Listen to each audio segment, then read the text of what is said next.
এই দুনিয়াতে মানুষ হলো দুই পথের প্রতীক, হয় সে জান্নাতের প্রতীক অথবা সে জাহান্নামের প্রতীক। জান্নাত আর জাহান্নামের প্রতীক কখনো সমান হবে না। জান্নাত আর জাহান্নামের অধিবাসীদের অবস্থা একরকম হবে না। এই জন্য কোরআনুল কারীমের 20 নম্বর সূরা সূরাতুল হাশরের 59 নম্বর আয়াতে রব্বুল আলামিন বলছেন, লা ইয়াস্তাবি আসহাবুন নারি ওয়া আসহাবুল জান্নাহ, আসহাবুল জান্নাতি হুমুল ফাইজুন। আল্লাহ তাআলা বলছেন জান্নাত আর জাহান্নামের অধিবাসীরা সমান নয়। জান্নাতের অধিবাসী যারা সফল হবে তারা। আর কোরআনের সফলতা যত জায়গায় বলা হয়েছে, সফলতা মানে হলো জান্নাত। চূড়ান্ত সফলতার নাম হলো জান্নাত।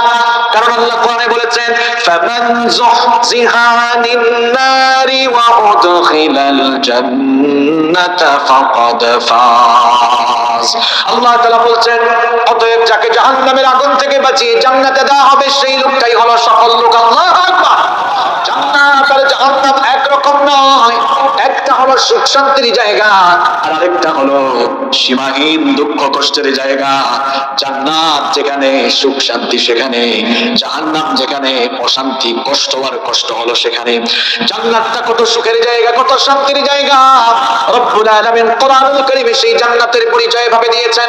কোরআনুল কারীমের 17 নম্বর সূরা সূরাতুস সাজদা এর 29 নম্বর আয়াতে রব্বুল আলামিন বলছেন, ফালা তা'লামু নাফসুম মা উখফিয়া লাহুম মিন কুররাতি আয়ুনিন জাযাআন বিমা কানু ইয়ামালুন। আল্লাহ তাআলা বলছেন, কেউ জানে না তার সুকর্মের জন্য তার জন্য কি নয়ন প্রীতিকর চক্ষু শীতলকারী ফ্যান্টাস্টিক জান্নাত তার জন্য রাখা হয়েছে, সে তো সেটা জানে না। হাদিসে কুদসিতে রব্বুল আলামিন সেই চক্ষু জোড়ানো জান্নাতের বর্ণনা এভাবে দিয়েছেন। আল্লাহ তাআলা বলেছেন, আ'দাতু লিইবাদিয়াস সালিহিন মা লা আইনুন রাআত ওয়া লা উযুনুন সামিআত ওয়া লা খাতারা আলা কলবি বাশার। আল্লাহ তাআলা বলেছেন, আমি আমার নেককার বান্দাদের জন্য, আমি আমার সালিহিন বান্দাদের জন্য এমন অকল্পনীয় অবর্ণনীয় নয়নাভিরাম জান্নাত বানিয়েছি, যেই জান্নাত কোনো চক্ষুদ্বয় কখনো দেখে নাই, যেই জান্নাতের নিয়ামত কোনো কান কখনো শুনে নাই, যেই জান্নাতের সৌন্দর্য পৃথিবীর কোনো মানুষের অন্তঃকরণ কখনো অনুধাবন বা চিন্তা করতে পারে নাই। এমন চক্ষু শীতলকারী জান্নাত জান্নাতীদের জন্য জেনে রেখে দিয়েছেন। গলার আওয়াজ বড় করে বলেন, তিনি কে? ওই জান্নাতটা কত বিশাল, কত বড় আর কত সুন্দর শুনেন। জান্নাত হলো মুমিনের আসল ঠিকানা।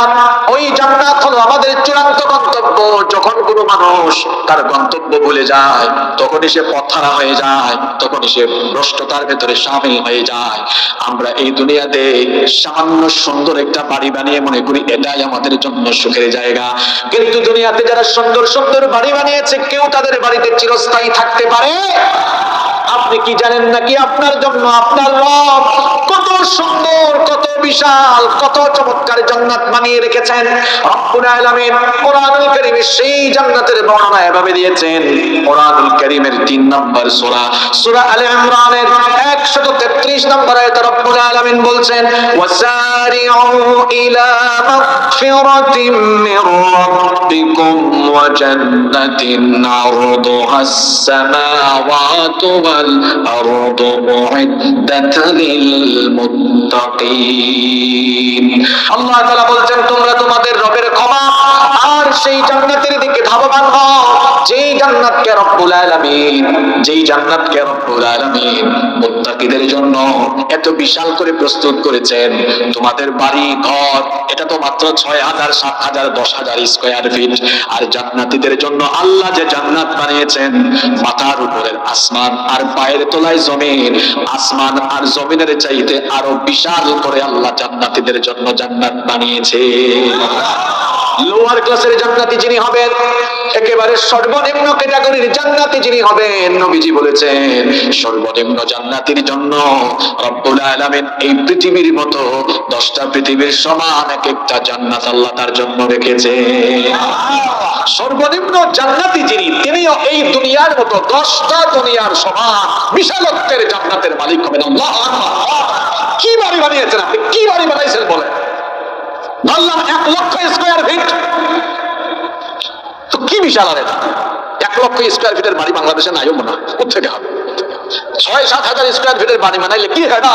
আরে বাপরে বাপ, ভাব সাবের শেষ নাই, ঠিক কি না?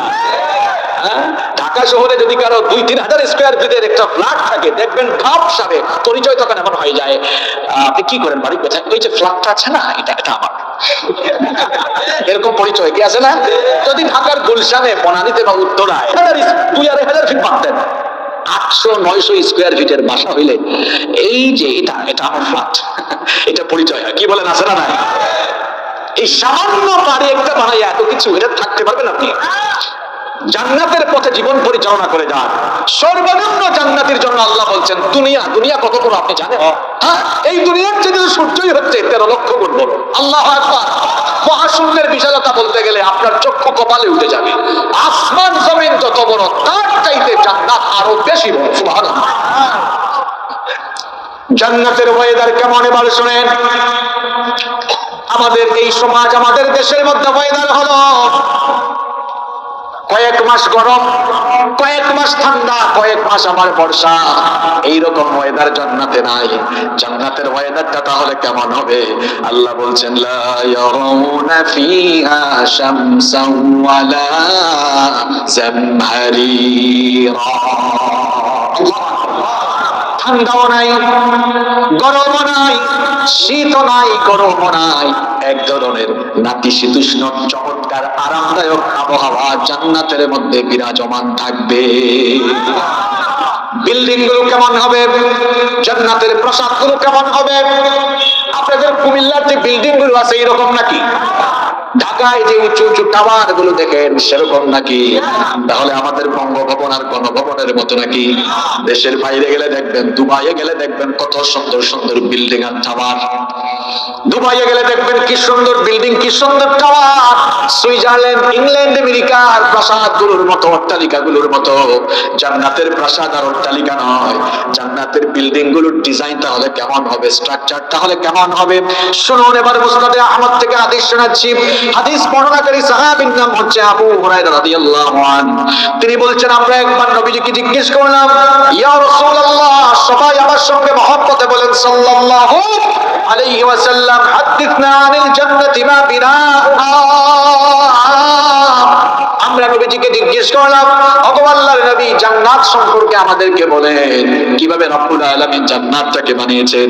নবীজি তখন বললেন, লিবনাতুম মিন যাহাবিন ওয়া লিবনাতুম মিন ফিদ্দা ওয়া মিলাতুহাল মিসকুল আযফার ওয়া হাসবাউল লু'লুউ ওয়াল ইয়াকুত ওয়া তুরবাতুহা জাফরান।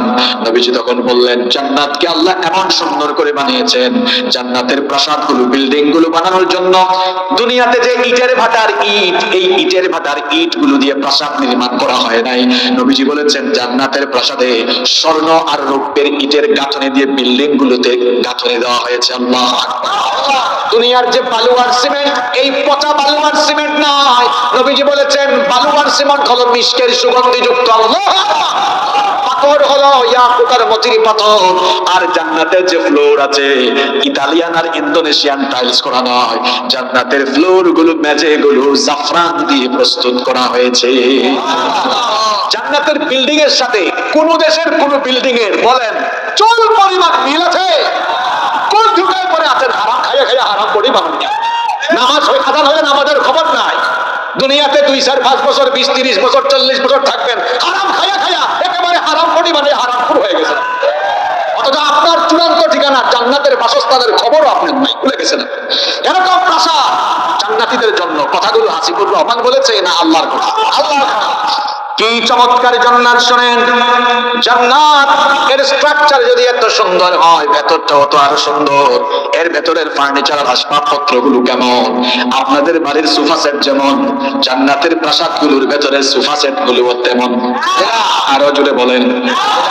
আল্লাহ তাআলা সূরা ইয়াসিনের ৭৬ নম্বর আয়াত থেকে বলছেন, মুত্তাকিইনা আলা রাফরাফিন খাদরিন ওয়া আবাকারিন হিসান ফাবিআইয়ি আলা'i রাব্বিকুমা তুকাযযিবান। আল্লাহ বলছেন জান্নাতীরা সবুজ সবুজ গালিচার উপরে হেলান দিয়ে জান্নাতকে উপভোগ করবে। আল্লাহ তাআলা বলছেন এর ভেতরে ফিহা আইনুন জারিয়া, ঝর্ণাধারা বহমান থাকবে। ঝর্ণার কলকল ধ্বনি যারা শুনেছেন তারা সেই চমৎকার পরিবেশকে উপভোগ করেছেন। আমার বাড়ি তো সিলেটে, বহু ঝর্ণায় আমি বহুবার গিয়েছি। ঝর্ণায় গেলেই দেখবেন মনটা ভালো হয়ে যায়, কারণ ঝর্ণাকে এত সুন্দর করে যিনি বানিয়েছেন তিনি কি? ঝর্ণা ঝর্ণা ঝর্ণা রে, বলনা বলনা বলনা রে, কার বিরহে পাগল করা তুই, কার মিলনে ফুল ফসলে ভরার তোর দোকল বই, কার মিলনে ফুল ফসলে ভরার তোর দোকল বই, ঝর্ণা ঝর্ণা ঝর্ণা রে, বলনা বলনা বলনা রে, কার বিরহে পাগল বানা তুই। আল্লাহু আকবার বলে। এইরকম করে জান্নাত খুব চমৎকার করে আল্লাহ বানিয়েছেন, যেখানে শান্তি আর শান্তি, সুখ আর সুখ। তার বিপরীতে জাহান্নাম। এই জাহান্নামটা কেমন? জাহান্নামটাকে আল্লাহ কত কষ্টদায়ক, কত যন্ত্রণাদায়ক করে বানিয়েছেন। এবার আল্লাহর কোরআন থেকে সেটা আপনারা শুনেন। কোরআনুল কারীমের ৭৮ নম্বর সূরা সূরাতুন নাবায়ের ২১ নম্বর আয়াত থেকে রব্বুল আলামিন বলছেন, ইন্না জাহান্নামা কানাত মিরসাদা লিত-তাগীনা মাআবাল লাবিসিনা ফিহা আহকাবা। আল্লাহ বলছেন ইন্না জাহান্নামা কানাত মিরসাদা, নিশ্চয়ই জাহান্নাম একটা ভয়ঙ্কর ভাব, এটা ওট পেতে বসে আছে। আর জাহান্নামের এই ওটের শিকার করা হবে। জাহান্নাম কাদেরকে গ্রাস করবে? আল্লাহ পরের আয়াতে বলছেন লিত-তাগীনা মাআবা, এটা সীমা লঙ্ঘনকারীদের, এটা বিদ্রোহীদের আবাসস্থল। সীমা লঙ্ঘনকারী, সীমা লঙ্ঘন কথাটা বুঝেন। মনে করেন এখানে প্যান্ডেল বানায়া এখানে একটা বাঁশ দিছে, বাঁশ দিয়ে বলতেছে শ্রোতারা এর বাহিরে আসবেন না, এটা হলো সীমা। এটা কমিটি বা কর্তৃপক্ষ একটা সীমানা নির্ধারণ করে দিলেন। আমাদেরকে দুনিয়াতে পাঠানোর পরে আল্লাহ তাআলা হালাল হারামের সীমারেখা ঠিক করে দিয়েছেন। আল্লাহ বলেছেন এগুলো করো, এগুলো করো না। আল্লাহর দেওয়া এই সীমারেখাকে লঙ্ঘন করবে যারা, জাহান্নামে হবে। আল্লাহর দেওয়া সীমারেখাগুলো কি? ১ নম্বর সমস্ত আবশ্যকীয় ইবাদত, এগুলো করতে হবে। ২ নম্বর হলো ইবাদতের পাশাপাশি নিজের মুআমালাত, মুআশারাত, নিজের অর্থনৈতিক লেনদেন, চলন বলন সব চলবে কার হুকুম মতো? আপনি সুদ খাওয়া এটা আল্লাহর দেখানো পথ না শয়তানি পথ? আপনি ঘুষ খান, এটা আল্লাহর দেখানো পথ না শয়তানি পথ? আপনি দুর্নীতি করেন, জনগণের সম্পদ মাইরা দিয়া নিজের সম্পদ বানান, এটা আল্লাহর দেখানো পথ না শয়তানি পথ? তো আল্লাহর দেওয়া পথে না চলে শয়তানি পথে চলে, আল্লাহর সীমাগুলোকে লঙ্ঘন করবে যারা, জাহান্নামী হলো। আর জাহান্নামীগুলোর জন্য আল্লাহ জাহান্নামকে কতটা যন্ত্রণাদায়ক করে বানিয়েছেন এবার শুনেন। নবীজি বলেছেন, সহিহ ইবনে হিব্বানের বর্ণনায় বিশুদ্ধ সনদে এই হাদিস বর্ণিত হয়েছে। নবীজি বলেছেন জাহান্নামকে আল্লাহ এতটা গভীর করেছেন। নবীজি বলেছেন লাউ আন্না হিজরান ইউকযাফু বিহি ফি জাহান্নামা হাওয়া ৭০ খরিফা ক্বাবলা আন ইয়াবলুগা কারুহা। নবীজি বলেছেন জাহান্নামটা হলো এত গভীর, জাহান্নামের মুখে যদি এরকম একটা পাথর ফেলা হয়, জাহান্নামের ওই মুখের মধ্যে পাথর ফেলার পরে এটা তলদেশ পর্যন্ত পৌঁছাতে ৭০ বছর সময় লেগে যায়। কত বছর? এই টিস্যু ফেলছি ১ সেকেন্ডও লাগে নাই। ওই স্কুলের ছাদ থেকে পাথর একটা ফেলবেন, ১ সেকেন্ডও লাগবে না, পড়ে যাবে। তাহলে এই ছাদ থেকে, এটা তো ২ তলা বিল্ডিং, এই ছাদ থেকে পাথরটা ফেললে কয় ফুট হবে? ৩০ ফিট এরকমই হতে পারে সম্ভবত, ধরে নিলাম ৩০ ফিট। এটা পড়ে গেল, ১ সেকেন্ডও লাগলো না। তাহলে চিন্তা করেন তো, নবীজি বলেছেন একটা পাথর জাহান্নামের মুখে ফেললে ওইটা জাহান্নামের তলদেশ স্পর্শ করতে যদি ৭০ বছর সময় লাগে, এটা যে কত গভীর এটা কল্পনাও করা যাবে না, পরিমাপও করা যাবে। কেমনে নামাজ ছাড়েন, কেমনে সুদ খান, ঘুষ খান, কেমনে আলেমদের সঙ্গে বেয়াদবি করেন, কেমনে যা মন চায় সেই পাপের সাথে জড়িত হয়ে যান, মরার চিন্তা মাথায় নাই, তাই না? জাহান্নামের এই ভয় মনে হয় কলিজার ভিতরে নাই। জাহান্নামের ভয় যখন মানুষের কলিজা থেকে চলে যায়, তখনই মানুষের শয়তানি কর্মকাণ্ড আরম্ভ হয়ে যায়, ঠিক কি না? শুনেন এবার জাহান্নামটা কত মারাত্মক জায়গা। জাহান্নামকে রব্বুল আলামিন কেমন করে বানিয়েছেন। কিয়ামতের দিন হাসরের মাঠে যখন জাহান্নামকে টেনে আনা হবে, জাহান্নামের 70,000 লাগাম থাকবে। জোরে বলেন কত হাজার? নবীজি বলেছেন প্রত্যেকটা লাগামকে নিয়ন্ত্রণ করার জন্য প্রতিটি লাগামে আবার নিয়োজিত থাকবে 70,000 ফেরেশতা। চিন্তা করেন, একটা লাগাম ধরতে যদি 70,000 ফেরেশতা লাগে, ফেরেশতার শক্তি কি আমার মতো সলিমুদ্দিন আর কসিমুদ্দিনের মতো নাকি? এক একজন ফেরেশতার গায়ে আল্লাহ কত শক্তি দিয়েছেন।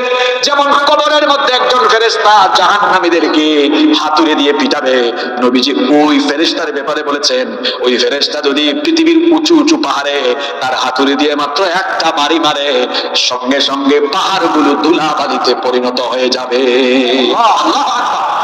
কি ধরনের শক্তিশালী ফেরেশতা! জাহান্নামের 70,000 লাগাম থাকবে, প্রত্যেকটা লাগামকে নিয়ন্ত্রণ করার জন্য এক একটা লাগামে 70,000 ফেরেশতা থাকবে। আর জাহান্নামের দাউ দাউ করে জ্বলা আগুনগুলো কত মারাত্মক, কত ভয়ঙ্কর! শুনেন, দুনিয়াতে যে আমরা আগুন জ্বালাই, এই আগুন হলো জাহান্নামের আগুনের 70 ভাগের 1 ভাগ। এই 70 ভাগের 1 ভাগ এই আগুন, এই আগুনের কালার হলো লাল। জাহান্নামের আগুনকে একটানা 3000 বছর উত্তাপ দেওয়া হয়েছে। প্রাথমিক পর্যায়ে 1000 বছর উত্তাপ দেওয়ার ফলে জাহান্নামের আগুন রক্তিম বর্ণ ধারণ করেছিল। এরপরে দ্বিতীয় পর্যায়ে জাহান্নামের আগুনকে যখন আরো 1000 বছর উত্তাপ দেওয়া হলো, জাহান্নামের আগুন কৃষ্ণ বর্ণ তখন ধারণ করেছিল। এরপরে ফাইনালি যখন আরো 1000 বছর উত্তাপ দেওয়া হলো, জাহান্নামের আগুন নিকষ কালো অন্ধকার হয়ে গেল। তাহলে জাহান্নামের আগুনের কালার হলো ভয়ঙ্কর কালো, দুনিয়ার আগুনের কালার হলো লাল বর্ণের। এই যে এখানে লাইট জ্বলতেছে, লাইট গুলো যদি বন্ধ করে দিয়ে দুনিয়ার আগুন জ্বালানো হয়, দেখবেন আগুন জ্বালালে মিটি মিটি মিটি মিটি আবসা আবসা আলো দেখা যাবে। কিন্তু জাহান্নামের আগুন এত ভয়ঙ্কর, যদি কোনো আলোকিত জায়গায় জাহান্নামের আগুন জ্বলে উঠে, সঙ্গে সঙ্গে সকল আলোগুলো অন্ধকারে পরিগণিত হয়ে যাবে। এত ভয়ঙ্কর, এত মারাত্মক। আর ওই আগুন কেমন? এই আগুন হলো জাহান্নামের আগুনের, এই আগুন হলো দুনিয়ার আগুনের চাইতে আরো 69 ভাগ বেশি দহন শক্তি সম্পন্ন। দুনিয়ার আগুন মানুষের চামড়া জ্বালায়, আর জাহান্নামের আগুন একেবারে কলিজার ভেতরে নারী বুড়ি পর্যন্ত সবকিছু জ্বালায়া দেয়। বড় মারাত্মক আগুন, ভয়ঙ্কর আগুন। আমি তো অবাক হয়ে যাই, দুনিয়ার মানুষ ওই দুনিয়ার আগুনকে যতটা না ভয় পায়, ব্যাকুল ব্যাকল জাহান্নামের আগুনকে ততটা ভয় পায় না। কেমনে ভয় পায় না শোনেন। একবার আরেক লোক, তাকে আমি সকাল 8টায় পাইছি। বললাম, ভাইজান আজকে নামাজে আসলেন না কেন? ফজরের নামাজে আপনাকে দেখি নাই। কয়, ভাই যে ঠান্ডা পড়ছে, এত ঠান্ডা, এই ঠান্ডার মধ্যে আসতে মন চায় না, শীতের রাত। বললাম, ভাইজান আপনার ঘরে যদি আগুন লাগতো ফজরের সময়, আপনি কি তখন বলতেন ভালো হয়েছে, যে শীত পড়ছে একটু আগুন লাগছে, আগুন থেকে উষ্ণতা আসবে আর আমি আরাম করে ঘুমাবো, আগুন হিটারের কাজ করবে করে। কয়, মেয়ে ফাইজলামি করেন না, ঘরে আগুন লাগলে আমি তো একটা দৌড় মারবো। আমি বললাম, ভাই কেন দৌড় মারবেন? হাসিয়েন না, হাসানোর জন্য বলছি না আপনাদেরকে। বললাম, কেন দৌড় মারবেন? কয়, জান বাঁচাইতে হবে না। বললাম, আপনি তো বুদ্ধিমান মানুষ, জান বাঁচানোর জন্য আপনি যদি এই আগুন থেকে দৌড়ে পালাইতে পারেন, তো নামাজ ছেড়ে দিলে জাহান্নামের আগুনে পড়তে হবে। সেই আগুন দুনিয়ার আগুনের চাইতে আরো 69 গুণ বেশি তেজস্বী সম্পন্ন। আপনি কেমন ব্যাকুল মানুষ বলেন তো? দুনিয়ার আগুন থেকে বাঁচার জন্য আপনি বলতেছেন দৌড়াবেন, তো জাহান্নামের আগুন থেকে বাঁচানোর জন্য 5 ওয়াক্ত মসজিদে দৌড়ান না কেন? এরকম আছে না? নামাজ, নামাজ ছাড়া জান্নাতের গন্ধ পাওয়া যাবে না। যে ঈমান আপনাকে মসজিদ ঘর থেকে বের করে মসজিদে আনতে পারে না, এ দুর্বল ঈমান আপনাকে কখনো জাহান্নাম থেকে বাঁচাইতে পারবে না। আমাদের চেয়ে বড় বাজার আমার ভাইয়েরা, জাহান্নামটা হলো এরকম কঠিন জায়গা, আর জান্নাত হলো সুখ শান্তির জায়গা। এই জান্নাত এবং জাহান্নাম কিন্তু একরকম জায়গা নয়, এই দুই জায়গার অধিবাসীরাও সমান নয়। এই জন্য দুই ধরনের মানুষের অবস্থাও একরকম। এই যে পৃথিবীতে আমরা এসেছি, জন্ম থেকে নিয়ে মৃত্যু পর্যন্ত আমরা যা কিছু করছি সবকিছু যিনি জানেন, সবকিছুকে রেকর্ড করার ব্যবস্থা যিনি করেছেন তিনি কি? কিয়ামতের দিন আমার আপনার আমাদের সবার হাতে হাতে আমাদের আমলনামা দিয়ে দেওয়া হবে। জান্নাতি আর জাহান্নামীদের আমল গ্রহণের চিত্র কিন্তু একরকম। জান্নাতি যারা সামন থেকে ডান হাতে আমলনামা গ্রহণ করবে তারা, জাহান্নামী যারা পেছন থেকে বাম হাতে আমলনামা গ্রহণ করবে তারা। জান্নাতি লোকেরা সামন থেকে ডান হাতে আমলনামা গ্রহণ করার পরে তারা প্রফুল্লিত হয়ে যাবে। রব্বুল আলামিন কোরআনুল কারীমের 65 নম্বর সূরা সূরাতুল হাক্কা এর 19 নম্বর আয়াত থেকে বলছেন, ফাআম্মা মান উতিয়া কিতাবাহু বিয়ামিনিহি ফায়াকুলু হাউম اقرءوا كتابيا إني ظننت أني ملاق حسابيا فهو في عيشة راضية আল্লাহ তাআলা বলছেন জান্নাতি যারা ডান হাতে আমলনামা পাবে তারা ডান হাতে আমলনামা পেয়ে দেখবে সারা জীবনে যে নামাজ আদায় করেছে এগুলো লেখা আছে না নাই? আরো জোরে বলেন লেখা আছে না নাই?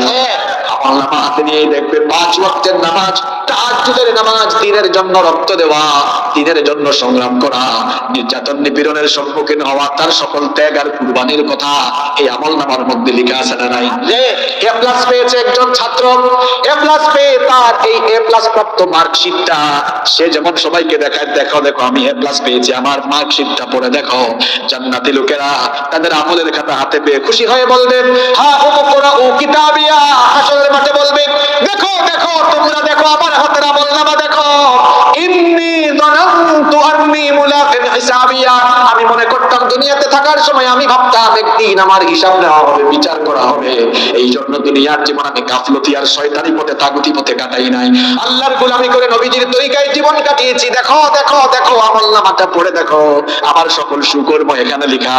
আল্লাহ বলবেন বান্দারে তুই আনন্দ কর, ফুর্তি কর, কারণ আমি আজ তোর জন্য আমার ওয়াদা মোতাবেক আমার জান্নাত রেখেছি। আরো আসতে বলেন সুবহানাল্লাহ। পক্ষান্তরে জাহান্নামীরা যখন আমলের খাতা হাতে পাবে অবস্থা কি হবে? ফেল করছে এক ছাত্র, ডবল জিরো পেয়েছে সকল সাবজেক্টে, বলেন তো সে তার আমলনামা কি মানুষকে দেখাতে চাইবে নাকি? জাহান্নামীরা আমলনামা কিভাবে পাবে? পাওয়ার পরে তাদের অবস্থা কেমন হবে?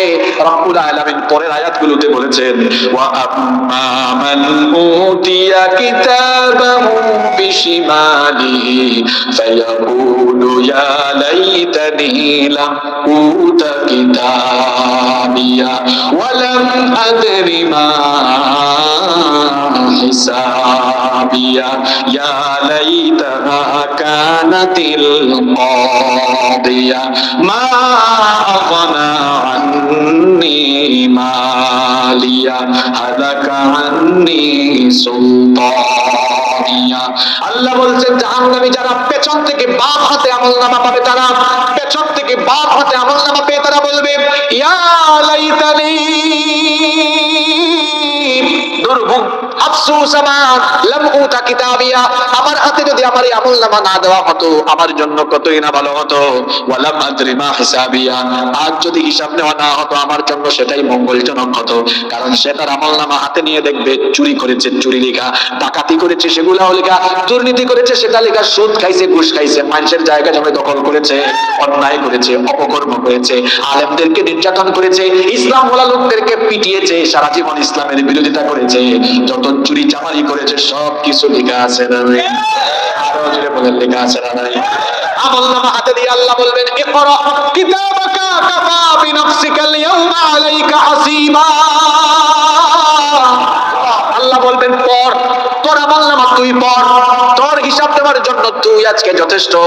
আমলনামা জাহান্নামী পাপী গাদ্দার চোর ডাকাত গুলো পড়বে না, সে যখন পড়বে না আল্লাহ বলবেন কি রে তুই তোর আমলনামা পড়িস না কেন?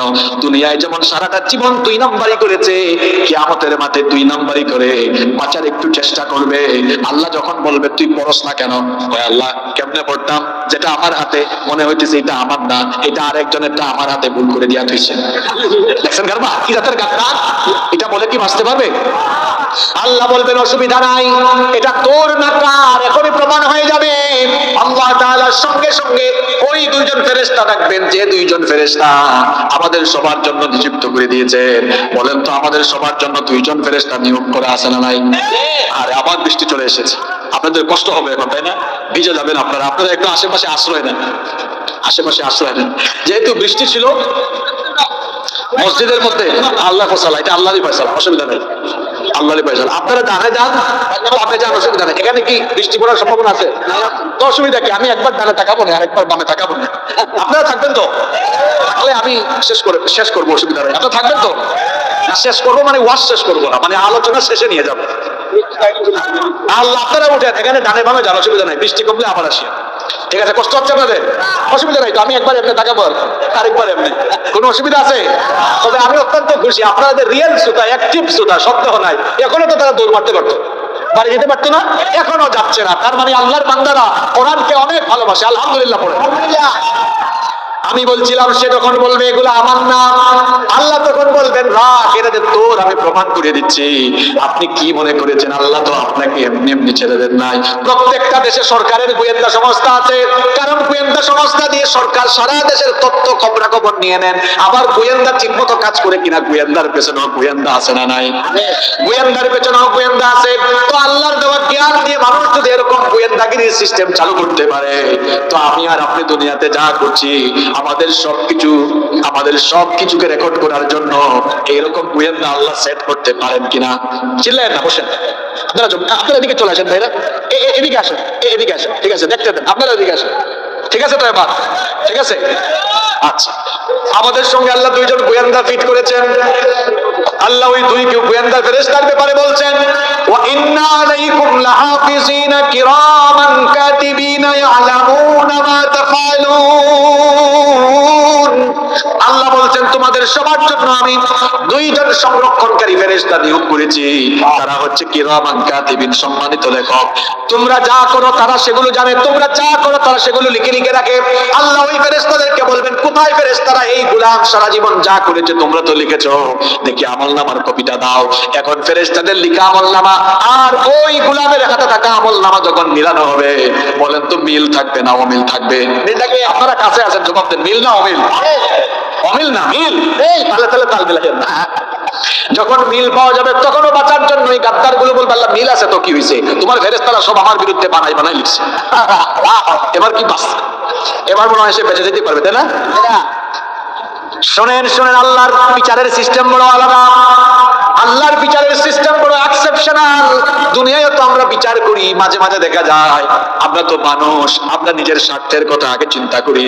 নিজের স্বার্থের জন্য, নিজের দলের জন্য দলের স্বার্থ, নিজের স্বার্থ, ব্যক্তির স্বার্থ, পরিবারের স্বার্থ, সমাজের স্বার্থ বিবেচনা করে মাঝে মাঝে দেখা যায় আমরা বিচার করতে গিয়ে অবিচার করি, বেইনসাফি করি, জুলুম করি।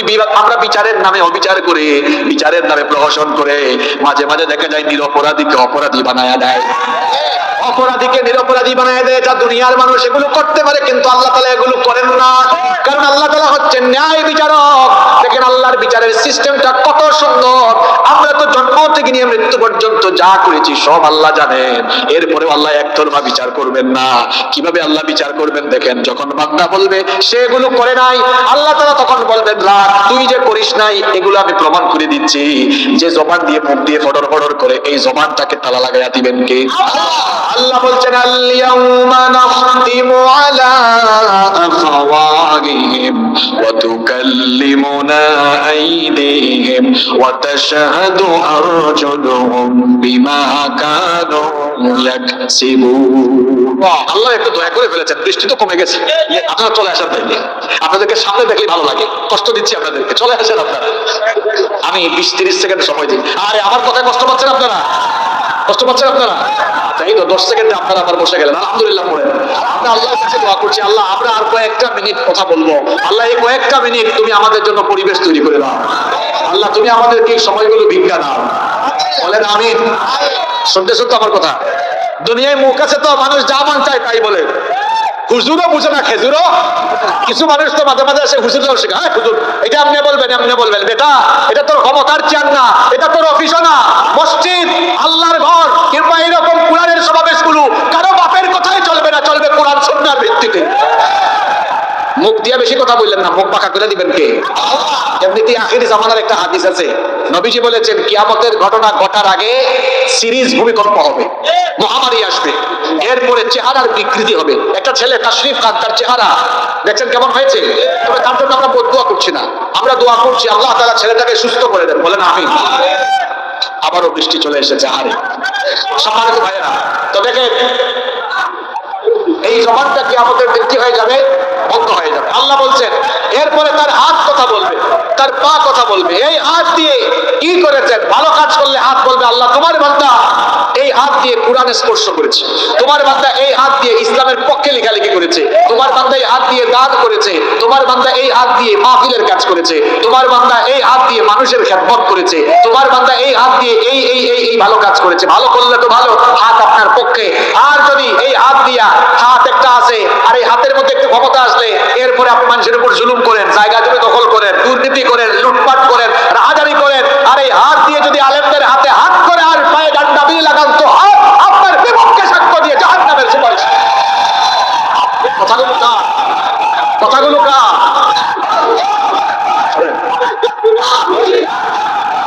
শোনেন, সব কথাগুলো কার? আপনি হুঁশিয়ার করবেন কেন আর আমি হুঁশিয়ার করবো কেন? আল্লাহর সাইজের যে নমুনা, আল্লাহ কোরআনে বলেছেন। আমি এই দিন কোন জায়গায় সূরা বুরুজের তাফসীর করতে গিয়ে শেষে এমন কথা বলেছিলাম, হাজার হাজার মানুষ চুপ হয়ে গেছে একদম। ওই যে সূরা বুরুজের তাফসীর আলেমরা তো জানেনি, আল্লাহ খুব সুন্দর বর্তমানদের কাহিনী বর্ণনা করে শেষে গেছে থ্রেট, আল্লাহর থ্রেটের নমুনা। ইন্না বাতাশা রাব্বিকা লাশাদীদ। আল্লাহ বলছেন আমার পাকড়া, আমার সাইজ করা বড় কঠিন। এটা বলে আল্লাহ বলছেন কেমন সাইজ করছে শোনো। আল আতাকা হাদিয়াতুল জুনুদি ফিরআউনা ফিরআউনে আর সামুদ জাতিরে কি জাতের সাইজ আমি করছি, আমার সাইজের নমুনা বড় কঠিন। আল্লাহ ওই সূরায় গর্তওয়ালাদের কাহিনী বর্ণনা করে বলেছেন, গর্তওয়ালাদেরকে গর্তের ভিতরে ঢুকায়া আগুন জ্বালায়া পুড়াইয়া মেরেছো যারা, গর্তওয়ালারা তোমাদের বিরুদ্ধে অ্যাকশন নিতে পারে নাই, কিন্তু গর্তওয়ালারা যে রবের উপরে ঈমান এনেছে, আমি আল্লাহর সাইজ করার নমুনা বড় ভয়ঙ্কর, বড় কঠিন। আমি যখন ধরি তখন একেবারে ধ্বংসের অতল গহ্বরে ঢুকায়া দেই। জন্য ঈমানের পথে যারা চলবে তাদের জন্য কোনো হতাশা।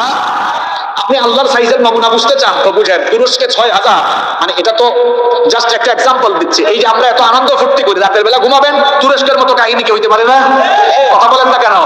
আল্লাহ এমন ক্ষমতার মালিক, আল্লাহ যা চান ফাআলুল লিমা ইউরিদ, তিনি যা চান তাই হয়ে যাবে, বেশি কিছু লাগবে না, বেশি কিছু লাগবে না। নমরুদকে আল্লাহ কি করেছেন? ল্যাংড়া মশা দিয়া শেষ করে দিয়েছেন।